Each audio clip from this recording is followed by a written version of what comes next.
ஜெய் வராகி. இன்றைக்கி நம்ம பார்க்க போகிறது பிறப்பில்லா தீபம் துளசி தீபத்தை பற்றி பார்க்கலாம். நம்ம வீட்டில் சண்டையும் சச்சரவுமாக இருக்கிறப்ப நம்ம என்ன சொல்லுவோம்? நம்மளை அறியாமல், நாராயணா எனக்கு இப்பிறவி போதும், மறுபிறவி வேணாம், இத்தோட என் பிறவியை முடிச்சுக்கன்னு நம்ம சொல்லுவோம்.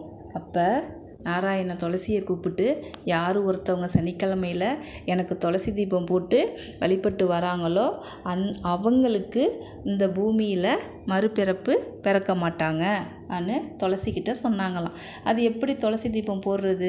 துளசியை பறித்து நிழலில் காய வச்சு பஞ்சுத்திரி போட்டு நெய் போட்டு அந்த துளசியை கையாலேயே நுணுக்கி நெய்யில் போட்டு தீபம் ஏற்றி வழிபட்டு வரணும். கோவில்லையும் வழிபட்டு வரலாம், நம்ம வீட்டில் இருக்கிற பெருமாள் ஃபோட்டோவுக்கு கீழே வச்சு வழிபட்டு வரலாம். இதை தொடர்ந்து யார் ஒருத்தவங்க செஞ்சு வராங்களோ அவங்க பூமியில் பிறக்க மாட்டாங்கங்கிறது சாஸ்திரமே சொல்லுது. பிடிச்சிருந்தா லைக் பண்ணுங்கள்.